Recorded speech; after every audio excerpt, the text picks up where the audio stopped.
அமரர் கல்கியின் சிவகாமியின் சபதம் பாகம் 1 29ஆம் அத்தியாயம். வழித்துணை. குதிரையை திருப்பி விட்டுக் கொண்டு பரஞ்சோதி பின்னால் வந்த குதிரையண்டை சென்றபோது அவன் மனதில் ஏற்கனவே ஏற்பட்டிருந்த பீதி எல்லாம் கோபமாக மாறியிருந்தது. மார்பில் பாய்ச்சுவதற்கு சித்தமாக அவனுடைய வலது கையானது வேலை தூக்கி பிடித்துக் கொண்டிருந்தது. ஆனால் பரஞ்சோதி அருகில் நெருங்கியதும் அந்த குதிரை மீது வந்த மனிதன் செய்த காரியங்கள் வேலுக்கு வேலை இல்லாமல் செய்துவிட்டன. ஆஜானுபாகுவாய் முகத்தில் பெரிய மீசையுடனும் தலையில் பெரிய முண்டாசுடனும் விளங்கிய அந்த திடகாத்திர மனிதன் பரஞ்சோதி தன் அருகில் வந்ததும் ஐயோ ஐயோ பிசாசு பிசாசு என்று அலறிக்கொண்டு குதிரை மீதிருந்து நழுவி துபக்கடி என்று கீழே விழுந்தான். அதை பார்த்த பரஞ்சோதிக்கு பயம் கோபம் எல்லாம் பறந்து போய் பீறிக்கொண்டு சிரிப்பு வந்தது. கீழே விழுந்தவன் போர்க்கோளம் பூண்ட வீரன் என்பதையும் அவனுடைய இடையில் கட்டி தொங்கிய பெரிய வாளையும் பார்த்ததும் பரஞ்சோதி கலகலவென்று சிரிக்கத் தொடங்கினான். பேய் பிசாசுக்கு பயந்தவன் தான் ஒருவன் மட்டும் அல்ல என்பதை நினைத்த போது அவனுக்கு ஒரு வகையான திருப்தி உண்டாயிற்று. கீழே விழுந்த மனிதன் மீண்டும் ஐயோ பிசாசு சிரிக்கிறது, பயமாயிருக்கிறதே என்று அலறினான். அந்த வேடிக்கையை இன்னும் கொஞ்சம் அனுபவிக்க விரும்பிய பரஞ்சோதி குதிரை மேலிருந்தபடியே வேலை நீட்டி கீழே கிடந்தவனுடைய கையில் லேசாக குத்திய வண்ணம் பிசாசு பேசுவது போல் தானாக கற்பனை செய்து கொண்டு அடி தொண்டை குரலில் அடே உன்னை விடமாட்டேன், விழுங்கி விடுவேன் என்றான். அதற்கு அடுத்த கணத்தில் பரஞ்சோதி சற்றும் எதிர்பாராத காரியம் ஒன்று நடந்தது. அது என்ன என்பதையே அச்சமயம் அவனால் நன்கு தெரிந்து கொள்ள முடியவில்லை. ஒரு கணம் அவன் தலைகீழாக பாதாளத்தில் விழுவது போலிருந்தது.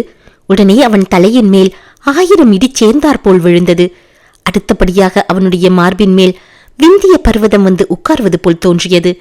பிறகு ஒரு பிரம்மாண்டமான பூதம் ஹஹஹா என்று பயங்கரமான பேய்க்குரலில் சிரித்துக்கொண்டு அவனுடைய தோள்களை பிடித்து பலமாக குலுக்கியது. சற்று நிதானித்து மனதை தெளிவுபடுத்திக் கொண்டு சிந்தித்த பிறகுதான் பரஞ்சோதிக்கு நடந்தது என்னவென்பது புலனாயிற்று. பரஞ்சோதி தன்னுடைய வேலின் நுனியினால் கீழே கிடந்தவனுடைய கையை லேசாக குத்தி விழுங்கி விடுவேன் என்று கத்திய உடனேயே அந்த மனிதன் பரஞ்சோதியின் வேலை கெட்டியாக பிடித்துக்கொண்டு ஓர் இழுப்பு இழுத்தான். அவ்வளவுதான். பரஞ்சோதி குதிரை மேலிருந்து தடால் என்று தலைக்குப்புற கீழே விழுந்தான். உடனே அந்த மனிதன் மின்னலை போல் பாய்ந்து வந்து அவனுடைய தோள்களை பிடித்து குலுக்கினான். அதோடு நீ பிசாசு இல்லை, மனுஷன்தான். பிசாசு மாதிரி கத்தி என்னை பயமுறுத்த பார்த்தாயல்லவா, நல்ல வேடிக்கை என்று உரத்த குரலில் சிரித்துக் கொண்டே கூவினான். பின்னர் பரஞ்சோதியின் மார்பின் மேலிருந்து எழுந்து நின்று பரஞ்சோதியையும் தரையில் இருந்து தூக்கி நிறுத்தி, தம்பி, இந்த மயான பூமியில் ஒண்டியாக போக வேண்டுமே என்று பயந்து கொண்டிருந்தேன். நல்ல வேளையாக வழித்துணைக்கு கிடைத்தாய். நீ எங்கே போகிறாய் தம்பி என்று ரொம்பவும் பழக்கமானவனைப் போல் தோளின் மேல் கையை போட்டுக்கொண்டு சல்லாபமாய் கேட்டான். பரஞ்சோதி சற்று முன் நடந்த சம்பவங்களினால் பெரிதும் அதிர்ச்சி அடைந்திருந்தான். ஒரு பக்கம் அவன் உள்ளத்தில் கோபம் பொங்கிக் கொண்டிருந்தது. அவமானம் ஒரு பக்கம் பிடுங்கி தின்றது. தன்னை இப்படியெல்லாம் கதிகலங்க அடித்தவன் சாமானியப்பட்டவன் அல்லன், மகாபலசாலியான வீர புருஷன் என்பதை அவன் உணர்ந்திருந்தான். இதனால் அம்மனிதன் பேரில் ஒருவித மரியாதையும் அவன் மனதில் ஏற்பட்டிருந்தது. ஆனால் எந்த ஊருக்கு போகிறாய் தம்பி என்று அந்த ஆள் கேட்டதும் புத்த பிக்ஷு செய்திருந்த எச்சரிக்கைகள் ஞாபகத்துக்கு வந்தன. தன் தோள் மேலிருந்த அவனுடைய கைகளை உதறி தள்ளிவிட்டு, நான் எந்த ஊருக்கு போனால் உனக்கென்ன என்று வெறுப்பான குரலில் கேட்டான் பரஞ்சோதி. எனக்கு ஒன்றும் இல்லையப்பா, ஒன்றுமே இல்லை. இன்று ராத்திரி வழித்துணைக்கு நீ கிடைத்தாயே, அதுவே போதும். இது ரகசிய காரியமாய் போகிறியாக்கும். ஆனால் இப்படி சொல்லி நிறுத்தி அந்த வீரன் பரஞ்சோதியை சற்று கவனமாய் உற்று பார்த்தான். அந்த பார்வையின் கருத்தை உணர்ந்து கொள்வதற்குள்ளே மறுபடியும் அவன் தரையிலே விழும்படி நேர்ந்தது.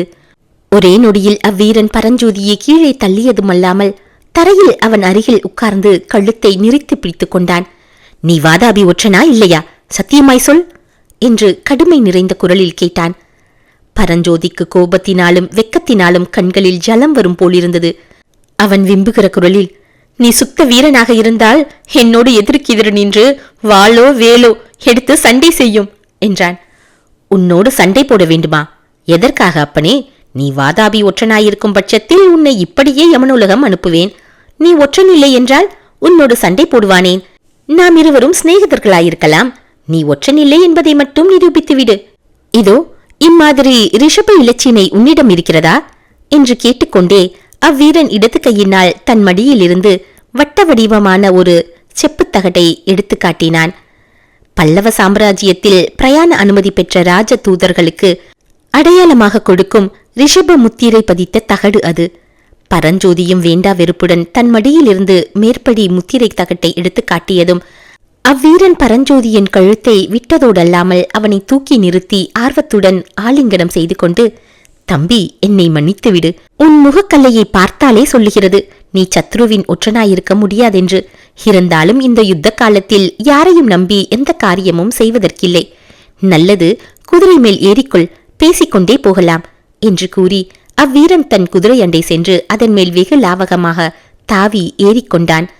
பரஞ்சோதி தனக்குள், இவனுடன் பேச்சு என்ன வேண்டி கிடந்தது? இந்த மலைப்பாதியை தாண்டியவுடன் இவனை ஒரு கை பார்த்து இவனுக்கு புத்தி கற்பிக்காமல் விடக்கூடாது என்று எண்ணிக்கொண்டே தன் குதிரை மீது ஏறிக்கொண்டான். மாலை மங்கி இருளாக கனிந்து கொண்டிருந்த முன்னிரவு நேரத்தில் வானமெல்லாம் வைரச் சுடர்கள் என மின்னத் தொடங்கியிருந்த நட்சத்திரங்களின் லேசான வெளிச்சத்தில் இரு குதிரைகளும் சேர்ந்தாற்போல் போகத் தொடங்கின. 29ஆம் அத்தியாயம் நிறைவு பெற்றது. 30ஆம் அத்தியாயம். மயூர சன்மன். அந்த காட்டு மலை பாதையில் சற்று நேரம் குதிரைகள் மெதுவாக காலடி வைக்கும் சத்தத்தை தவிர வேறு சத்தம் எதுவும் கேட்கவில்லை. பிரயாணிகள் இருவரும் மௌனத்தில் ஆழ்ந்திருந்தார்கள். பரஞ்சோதியின் மனதில் பற்பல எண்ணங்கள் தோன்றி மறைந்து கொண்டிருந்தன. பெரிய மீசையுடனும் பிரம்மாண்டமான தலைப்பாகையுடனும் தன் பக்கத்தில் குதிரை மீது வரும் மனிதன் யாராயிருக்கும்? அவன் போர் முறைகளில் கை தேர்ந்த மாவீரன் என்பதில் சந்தேகமில்லை. சற்று நேரத்திற்குள் தன்னை என்ன பாடுபடுத்திவிட்டான்?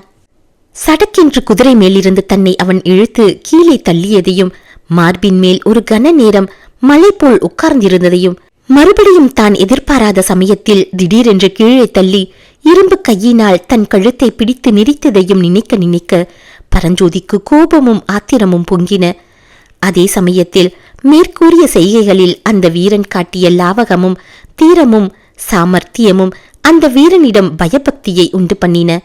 ஆகா, இப்படிப்பட்ட ஒரு மகா வீரனுடைய சிநேகம் தனக்கு நிரந்தரமாக கிடைக்குமானால் அது எப்பேற்பட்ட பாக்கியமாயிருக்கும்.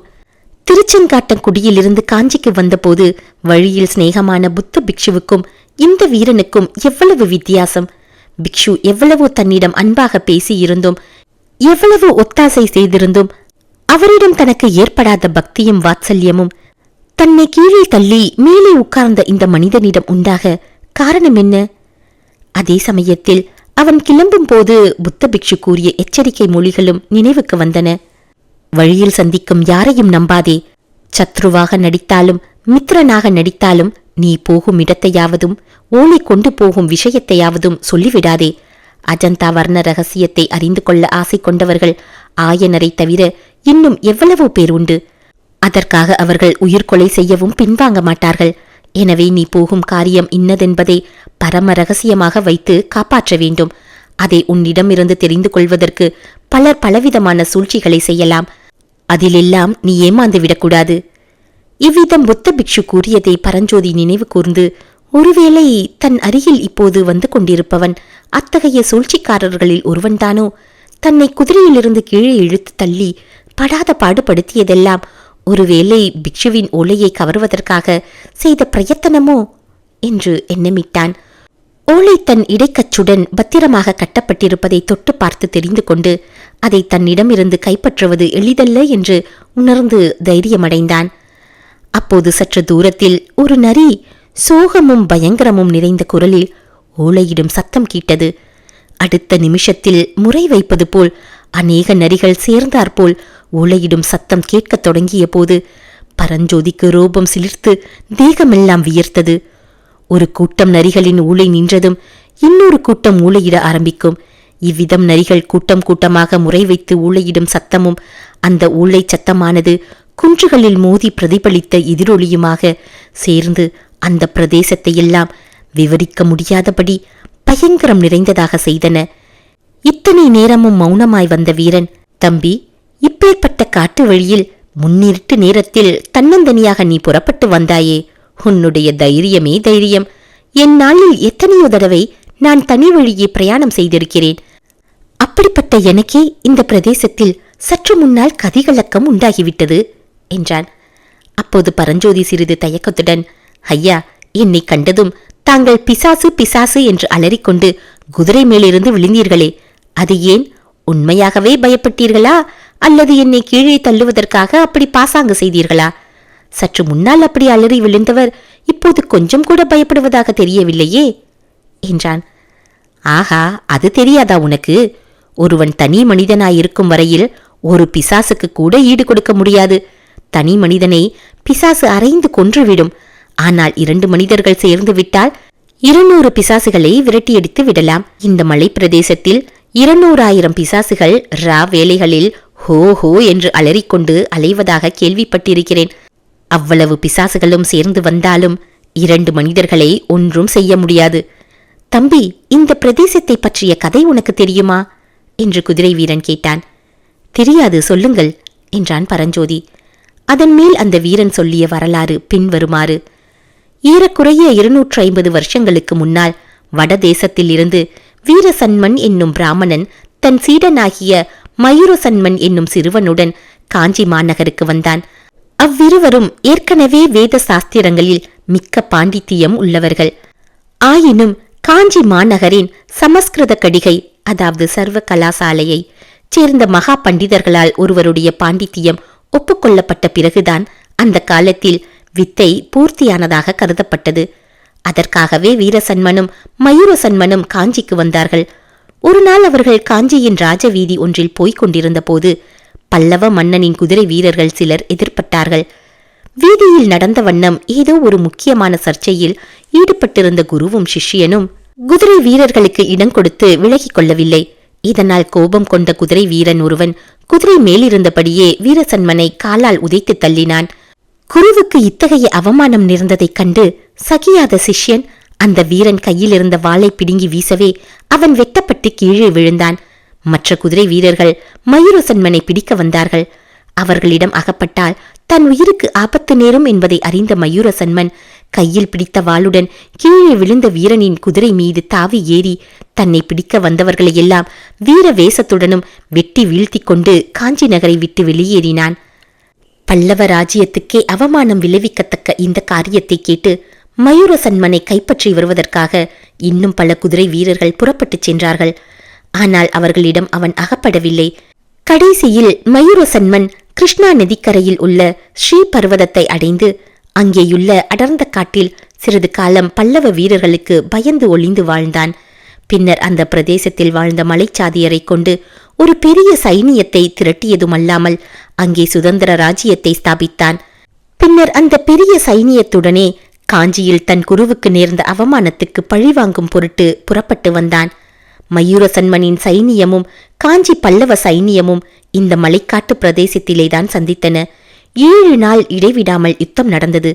ஆயிரக்கணக்கான வீரர்கள் போரில் மாண்டார்கள். இரத்த வெள்ளம் பெருக்கெடுத்து ஓடி மலை பிரதேசத்தை எல்லாம் நனைத்தது.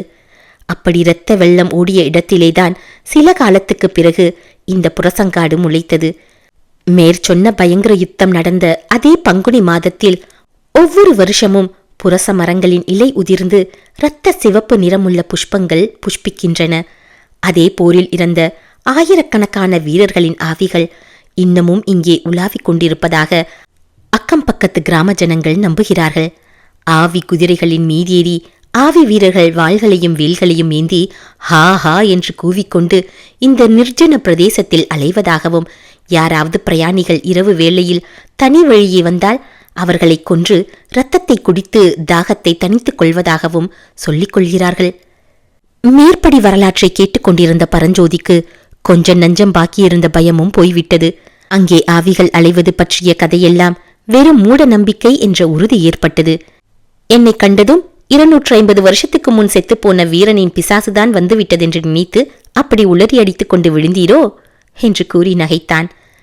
இரத்தமும் சதையும் உள்ள மனிதனோடு நான் சண்டை போடுவேன். வில் போர், வாழ் போர், வேல் போர், மல்யுத்தம் எது வேண்டுமானாலும் செய்வேன். ஆனால் ஆவிகளோடு யார் போரிட முடியும் என்று அவ்வீரன் சிறிது கடுமையான குரலில் கூறவே பரஞ்சோதி பேச்சை மாற்ற எண்ணி, இருக்கட்டும் ஐயா, இங்கே நடந்த யுத்தத்தின் முடிவு என்ன ஆயிற்று? யாருக்கு வெற்றி கிடைத்தது என்று கேட்டான். மயூரசன்மனுடைய சைனியத்தைப் போல் பல்லவ சைனியம் 3 மடங்கு பெரியது. ஆகையால் பல்லவ சைனியம்தான் ஜெயித்தது. மயூரசன்மனை உடம்பில் 36 காயங்களுடன் கைப்பற்றி பல்லவ மன்னன் முன் கொண்டு வந்து நிறுத்தினார்கள். அதன் பிறகு என்ன நடந்தது என்று மிகுந்த ஆவலுடன் கேட்டான் பரஞ்சோதி. என்ன நடந்திருக்கும் என்று நீதான் சொல்லேன் என்று அவ்வீரன் கூறி பரஞ்சோதியின் ஆவலை அதிகமாக்கினான். 30ஆம் அத்தியாயம் நிறைவு பெற்றது.